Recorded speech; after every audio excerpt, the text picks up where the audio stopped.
Lucas walked out of the bank, squinting against the midday sun. He was in a good mood. His savings were growing steadily, and by his calculations, within 10 years, he would be rich enough to enjoy life. The knowledge of this achievement filled him with pride. He had earned every penny with his own hard work. At 47, Lucas was satisfied with what he had achieved. Since he was young, he had always saved even the smallest earnings, with the aim of building a secure future for himself. He had never spent more than was necessary, and every financial decision had been made with extreme care. Before continuing, subscribe to our channel and activate the bell. Walking down the street, Lucas stopped for a moment, looking at the people around him. Everyone seemed busy with their hectic lives, trying to make ends meet. He, on the other hand, could already afford to live a relaxed life without financial worries. But it wasn't time yet. Lucas was pragmatic. Even though he could have lived in luxury, he still saved on everything. His clothes were always the cheapest, his car was an old second-hand sedan, and he still lived in the small apartment he had inherited from his parents.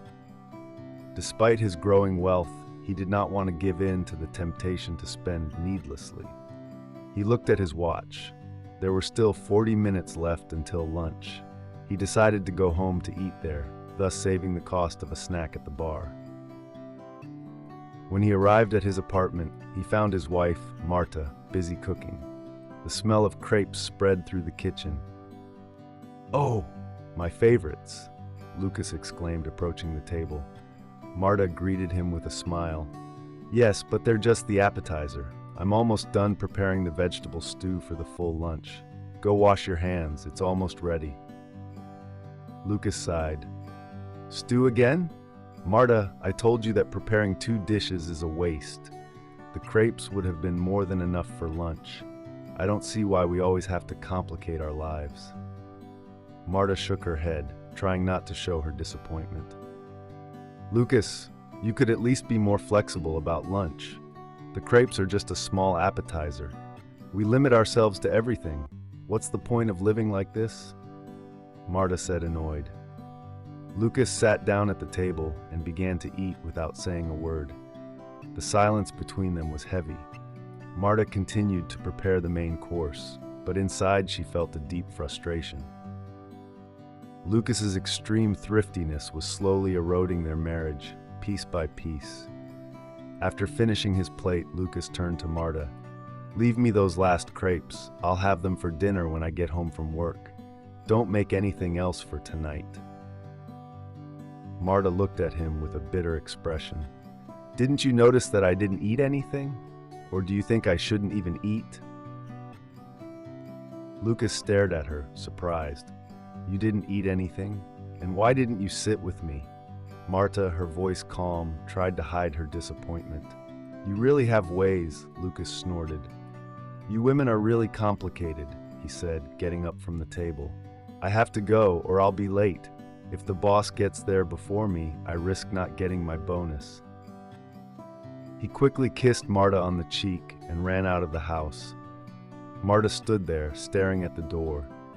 When she heard the lock close, she sat down on a chair in the kitchen and covered her face with her hands. Tears flowed freely as she thought about how alone and misunderstood she felt. Memories of the past began to resurface. Marta had grown up in a small village, the daughter of a humble farmer.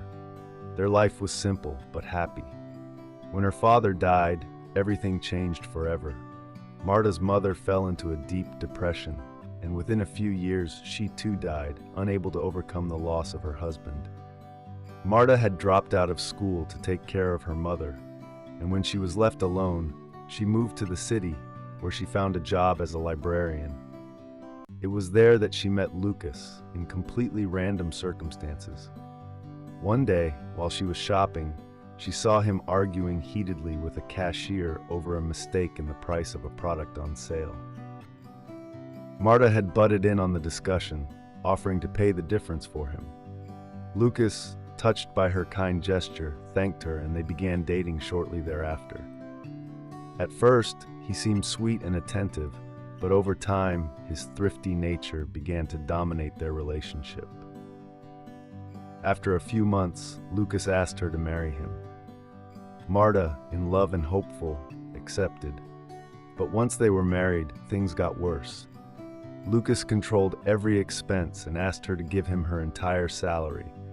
She couldn't make any purchases without his permission, and every time Marta tried to tell him she wanted a child, he was adamantly against it. "We can't afford it," she said each time, in a serious tone. "Do you know how much it costs to raise a child? We're not ready." Marta was beginning to feel the weight of a life she hadn't chosen.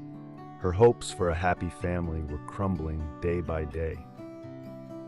That afternoon, after the lunch discussion, tired of everything, Marta decided to change her life. She took a small suitcase filled with the few things she had accumulated over the years and wrote a letter to Lucas. There were no insults or accusations, just the simple truth. She was tired of living in that cage. When would they enjoy that wealth? Time was flying by and she was increasingly bitter. She left the letter on the kitchen table, along with the crepes Lucas had asked for dinner. Then, without looking back, she left the house, never to return. She returned to her home village, where she hoped to find peace and serenity, and took refuge in that old abandoned house where she had lived as a child. She needed to find herself and to live. After a few days of silence, she received a visit from her old neighbor, Mr. Giovanni. "Marta, have you come back to stay?" the man asked, leaning on his cane. Marta nodded, feeling a sense of relief for the first time in years. "Yes, this time I'm here to stay." Her new life in the countryside was peaceful. She found work at the village kindergarten as a teacher and slowly started smiling again. Things improved further when she met Tommaso, a young widower who had a small son, Marco. The two fell in love and began living together. Tommaso was everything Lucas had never been: thoughtful, kind, and above all, not obsessed with money. Marta immediately understood that she had finally found true love. She didn't need riches of any kind. She needed very little to be serene and not feel oppressed. One day, while preparing breakfast for her family, Marta turned on the TV. The news was reporting the bankruptcy of one of the largest banks in the country, the one where Lucas had always talked about depositing his savings. Marta smiled sadly. Money, in the end, had not given him the happiness he sought.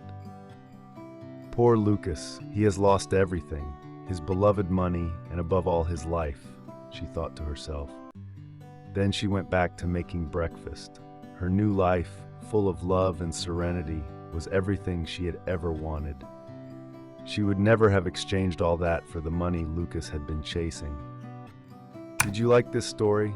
Leave a comment below. Thanks for watching the video till the end, and see you next story.